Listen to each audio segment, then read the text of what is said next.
Hey y'all, welcome back to the Busy Rebel channel. Today we're going to be talking about how to overcome insecurities. And don't worry, I'm not going to know your worth and love yourself you to death, because sometimes that's just not enough. I can love myself and know my worth and still have anxiety and insecurities.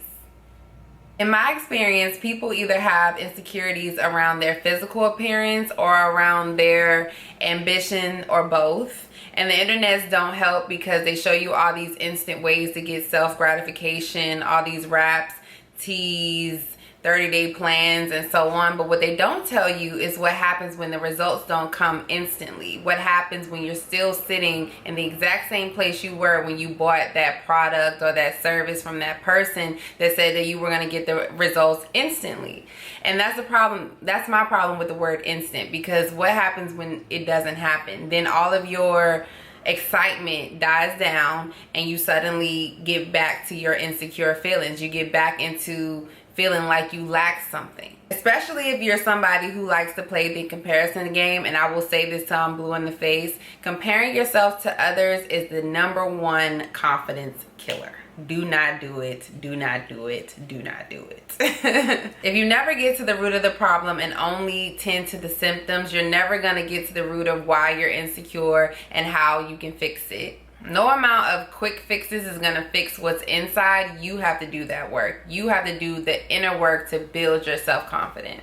I've definitely had my share of insecurities over the years, but in a weird way, it keeps me going, because to me, it's either the devil or just negative thoughts trying to take me down and trying to hold me back. And I just cannot let that happen. I'm still going to pursue my goals. I'm still going to wear what I want. I'm going to do what I want, because I'm going to do what makes me feel good. When I don't do what makes me feel good, then that's when I feel bad. That's when I feel negative and just feel all these feelings that don't help anybody. It doesn't help me. It doesn't help anybody around me. So I'm able to stay in a positive mindset.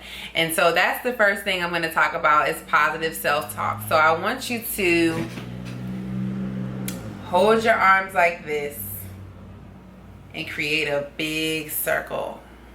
This is your bubble. This is your divine circle, and nothing can come into this circle.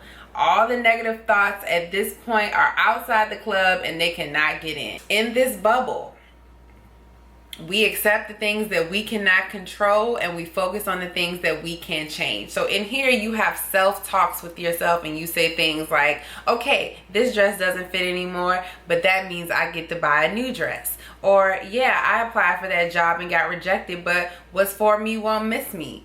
Because we tend to go down spirals of negative thoughts when things don't go right, when something doesn't fit right, like, oh, I'm getting too big, or I'm getting too small, or whatever. And that's a whole nother topic that we'll talk about on the next video. We'll be talking about more of the physical appearance, but on this particular one, we're talking about just having a pep talk with yourself and keeping that force field around you that's keeping the negative thoughts on the outside, because we're not engaging the negative thoughts. We're engaging in the positive self-talk, that we're affirming ourselves. Speak life into yourself when your thoughts want you to doubt the present. Once you become more present, you don't have time to worry about fear or anxiety or insecurities, because you're in the moment and you're speaking life into yourself. Number 2, F what people think.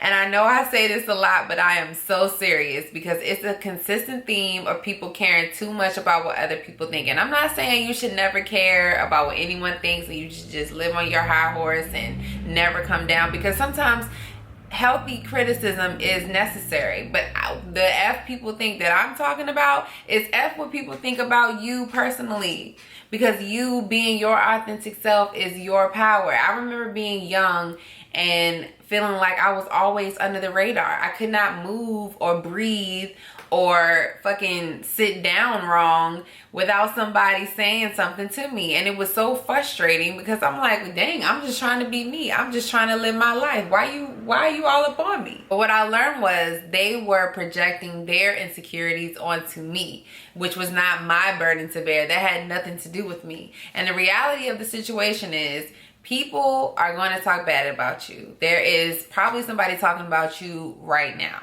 But where you go wrong is people pleasing, because It doesn't matter.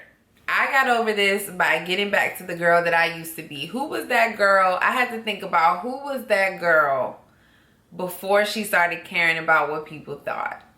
What was she doing? What would she think of who I am right now? Not right now, but when I was really like insecure about my ambition and other things. Like, what? This girl used to just go for it. What's going on? So I encourage you to have that self-pep talk with yourself and say, who were you before you started thinking about what other people thought of you?